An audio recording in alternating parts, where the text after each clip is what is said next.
بسم اللہ الرحمن الرحیم۔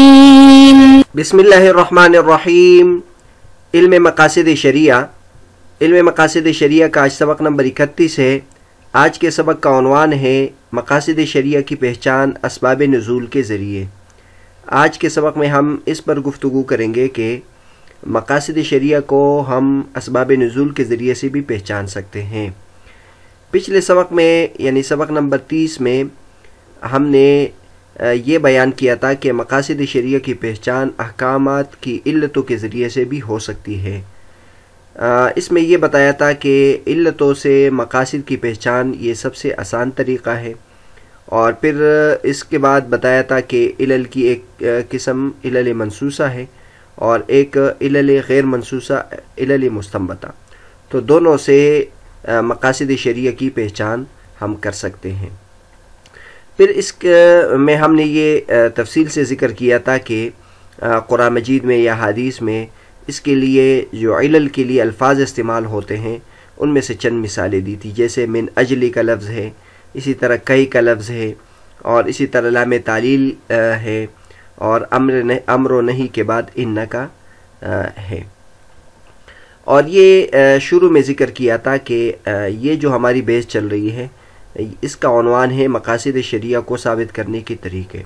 مقاصد شریعہ کو ثابت کرنے کے کون سے طریقے ہیں؟ تو اس کے لیے 10 طریقے ہیں، 10 ذرائع سے ہم مقاصد شریعہ کو پہچان سکتے ہیں۔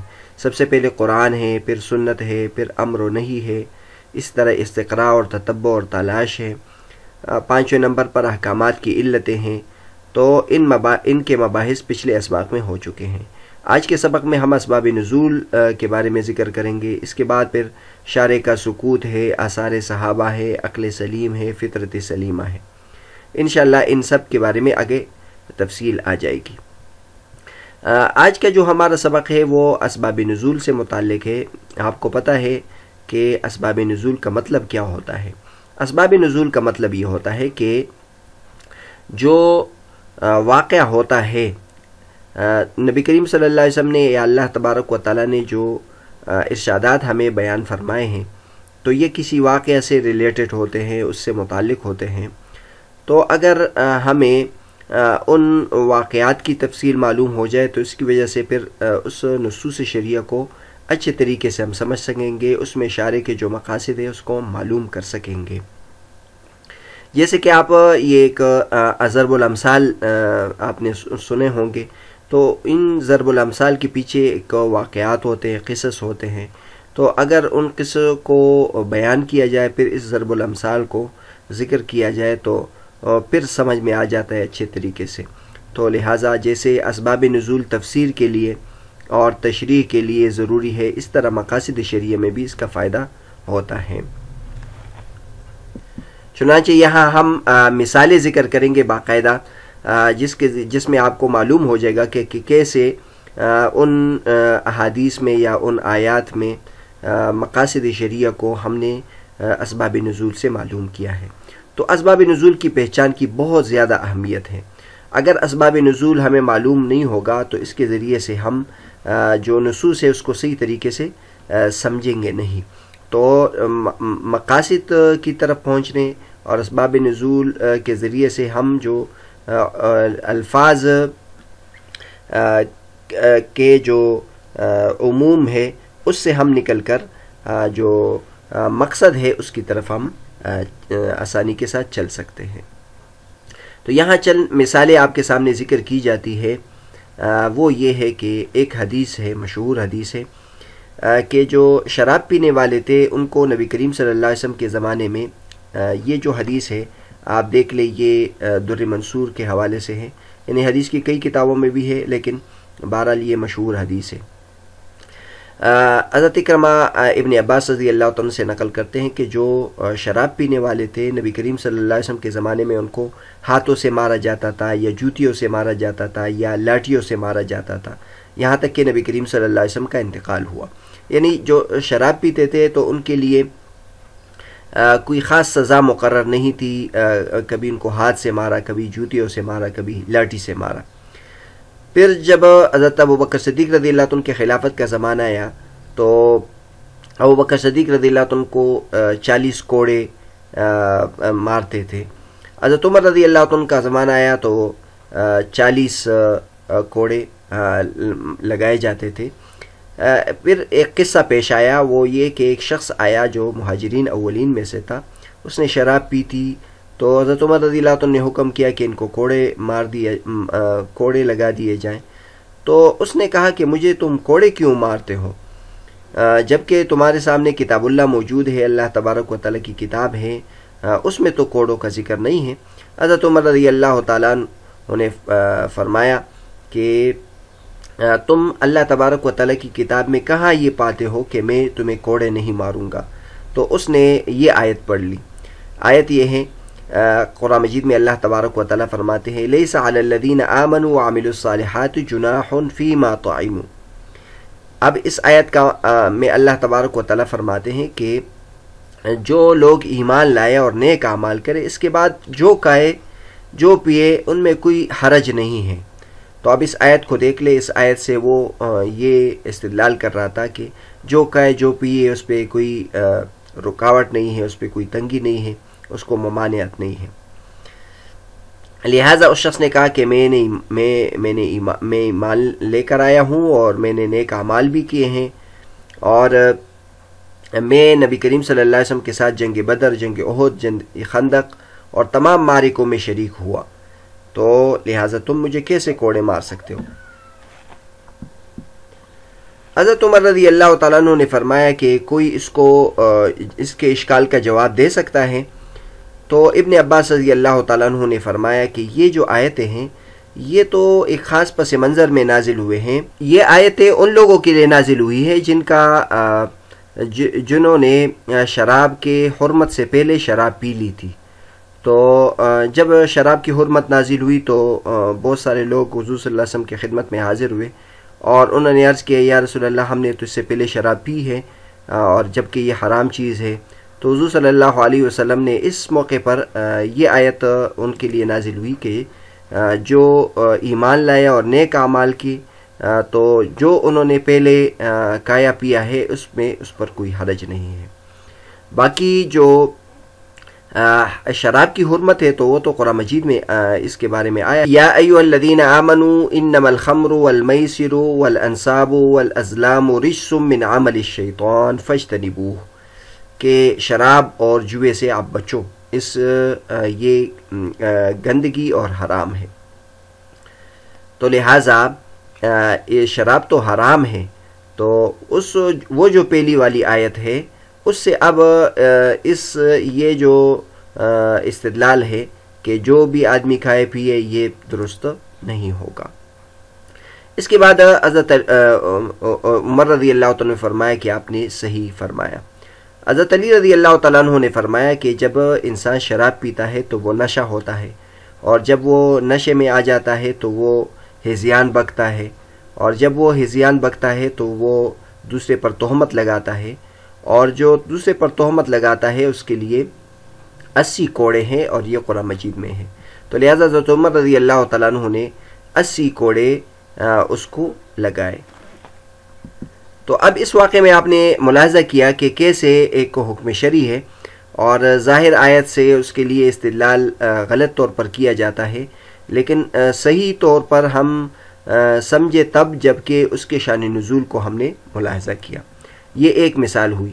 اس کے علاوہ دوسری مثال ہے حضرت عبداللہ بن مسعود رضی اللہ تعالیٰ عنہ فرماتے ہیں کہ جب یہ آیت نازل ہوئی الذین آمنوا ولم یلبسوا ایمانہم بظلم، تو یہ آیت نبی کریم صلی اللہ علیہ وسلم کے صحابہ کرام پر بہت شاق گزری، ان کے لیے بہت سخت ہوئی.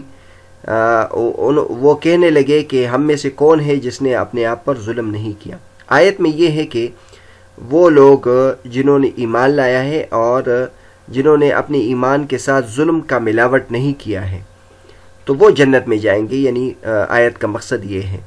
تو صحابہ کرام گھبرا گئے کہ ایمان تو ہم لے کے آئے ہیں لیکن کسی نہ کسی درجے میں تو ظلم ہم نے کیا ہے، اپنے ساتھ زیادتی کی ہے. تو وہ بہت پریشان ہوئے کہ پھر تو ہم جنت میں نہیں جائیں گے. تو یہ کیفیت انہوں نے نبی کریم صلی اللہ علیہ وسلم سے ذکر کی. تو نبی کریم صلی اللہ علیہ وسلم نے فرمایا لیس ہوا کما تظنون، یہاں ظلم کا یہ مطلب نہیں ہے جو آپ لے رہے ہو. ظلم کا مطلب تو وہ ہے جیسے کہ لقمان علیہ السلام نے اپنے بیٹے کو کہا تھا یا بنی لا تشرک باللہ ان الشرک لظلم عظیم، اے میرے بیٹے تم شرک نہ کرو اللہ کے ساتھ کیونکہ شرک ظلم عظیم ہے. تو نبی کریم صلی اللہ علیہ وسلم کی تفسیر سے یہ واضح ہوا کہ یہاں ظلم سے مراد شرک ہے. تو گویا آیت کا مطلب یہ ہوا کہ وہ لوگ جو ایمان لے کر آئے اور شرک نہیں کی تو وہ جنت میں جائیں گے. تو اب معنی درست ہوا. تو بہرحال یہاں بھی ہم نے شان نزول دیکھ لی اور شان نزول کے ذریعے سے ہم نے آیت کے مقصد کو پہچان لیا. تو یہ دوسری مثال ہوئی. اس کے علاوہ تیسری مثال بھی ہے. حضرت عروہ بن زبیر رضی اللہ تعالیٰ عنہ کو یہ واقعہ پیش آیا. قرآن مجید میں اللہ تبارک و تعالیٰ فرماتے ہیں ان الصفا والمروۃ من شعائر اللہ فمن حج البیت واعتمر فلا جناح علیہ ان یطوف بہما. تو اب اس میں دیکھ لے آیت میں یہ ہے کہ صفا اور مروہ یہ اللہ تبارک و تعالیٰ کے شعائر میں سے ہے. جو بیت اللہ کا حج کرے یا عمرہ کرے تو اس پہ کوئی حرج نہیں ہے کہ وہ ان دونوں کا طواف کرے. حالانکہ جو صفا اور مروہ ہے اس کا جو حج میں اور عمرہ میں طواف ضروری ہے، لیکن اللہ تبارک و تعالیٰ نے جو لفظ استعمال کیا ہے فلا جناح علیہ، اس پر کوئی حرج نہیں ہے. تو اس لفظ سے ایسے معلوم ہوتا ہے کہ اس کو کرنے میں بھی حرج نہیں ہے، نہ کرنے میں بھی حرج نہیں ہے، یعنی دونوں طرف برابر ہے. تو حضرت عروہ فرماتے ہیں کہ میں نے حضرت عائشہ رضی اللہ تعالیٰ عنہ سے پوچھا اور وہ کہہ رہے کہ میں اس وقت کم عمر کا تھا. حضرت عروہ کم عمر کے تھے، حضرت عائشہ رضی اللہ تعالیٰ عنہ کے شاگرد تھے. حضرت عائشہ رضی اللہ تعالیٰ سے انہوں نے پوچھا کہ آپ اللہ تبارک و تعالیٰ کے اس ارشاد کے بارے میں کیا فرماتے ہیں ان الصفا والمروۃ من شعائر اللہ فمن حج البیت واعتمر فلا جناح علیہ ان یطوف بہما. تو لہٰذا اگر کوئی طواف نہ کرے تو اس پر کوئی حرج نہیں ہونا چاہیے. تو اس پر حضرت عائشہ رضی اللہ تعالیٰ عنہ نے فرمایا کہ کلا، ایسا نہیں ہے. اگر جو بات آپ کہہ رہے ہیں ایسا ہوتا تو پھر اللہ تبارک و تعالیٰ یہ فرماتے فلا جناح علیہ اللہ یطوف بہما، ان پر کوئی حرج نہیں ہے کہ اگر وہ اس کا طواف نہ کرے، یعنی کوئی حج کے لیے جائے یا عمرہ کے لیے جائے اور وہ طواف نہ کرے تو ان پر کوئی حرج نہیں ہو. یہ الفاظ اللہ تبارک و تعالیٰ استعمال کرتے.